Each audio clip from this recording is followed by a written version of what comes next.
Welcome to 30671 Marilyn Drive here in Laguna Beach. And today we're going to talk about the process and the steps we took to get this property ready to come on the market.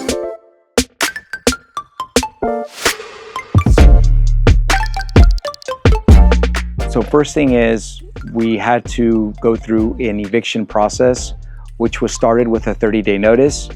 In our past probates, we've initiated an eviction 4 different ways. One is with a 30-day notice, another is with a 60-day notice, another is an enforceable detainer, and another is a 3-day notice to pay rent or quit. After discussing with an eviction attorney, we discovered that this is considered a tenancy at will, and when you have that, it's a 30-day notice. The purpose of the notice is simply to start the process of the eviction. The eviction doesn't actually get started until once the notice expires and the occupants are expected to leave. If they don't leave, then that's when you start an unlawful detainer. So from the start to the finish, again, initiated with a 30-day notice, it actually was a 5-month-long process. A 30-day notice turns into a 5-month-long process is simply because we have to follow court procedures. And to get to the point of a lockout, everything prior has to be done correctly. Once the tenants receive the notice and they don't vacate, we proceed with an unlawful detainer. The unlawful detainer kicks off the lawsuit. Once the lawsuit is filed, you have to give notice to the people that are living inside the property. To deliver the lawsuit or deliver the notice of the lawsuit is one of two ways. Number one is you hire a process server to come and hand deliver it in person. After various attempts, if that doesn't work, you have to go to court to post the notice at the front door. That's called an order to post. Obviously, with the attempts of the process server, if that doesn't work and you have to go back to court to get the permission for the order to post, that obviously takes additional time, which is why things start to get stretched out. Once the occupants receive the notice of the lawsuit, they have a specific time period to reply to the lawsuit. If they do not, then the seller, or in this case, because it's a probate, the estate wins the case by default, and then it moves to a lockout with the sheriff. So particularly here, it wasn't formally a lockout that we had to wait for the occupants to vacate, but the sheriff did come, the sheriff did post the order to vacate, and the sheriff gave the occupants one opportunity to leave before the official lockout, to which the occupants chose to vacate on their own will. So because of that, we did not have an official lockout because the occupants left on their own will. So today we're gonna go ahead, have you take a look at the property before the cleanup. In this particular estate, this is a fixer-upper, and there's a lot of debris and trash that was left behind by the occupants. So we're gonna have one of our crews come out and remove all of the trash, all of the personal items, so that the property presents in a better way when it's placed on the market, and hopefully we can maximize what the estate gets for the property.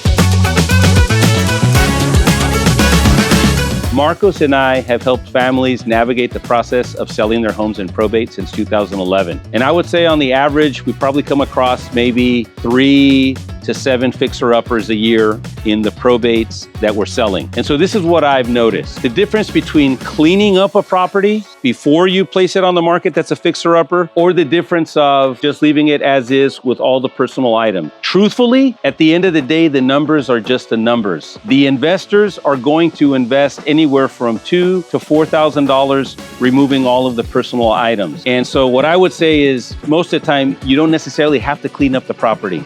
It's never hurt our clients if they just sell the fixer-upper, even with all the personal stuff inside. We place it on the market, and we've had an abundant amount of offers, and ultimately it didn't affect the price for what it sold for. If our estates still prefer to remove the personal items on their fixer-uppers, we'd be more than happy. We have companies that will help facilitate that process. I know sometimes it's just more of people feeling more pride in selling something where all the personal items are removed in comparison to just selling it as is. So here we are on day 2 of the cleanup, and now that we got all the debris or all the personal items out, and we got the property cleaned up, it's ready for the launch. And now that we remove the items, clean the home, it's better to present now to all buyers, and hopefully the intention is to create the maximum value we can for the client.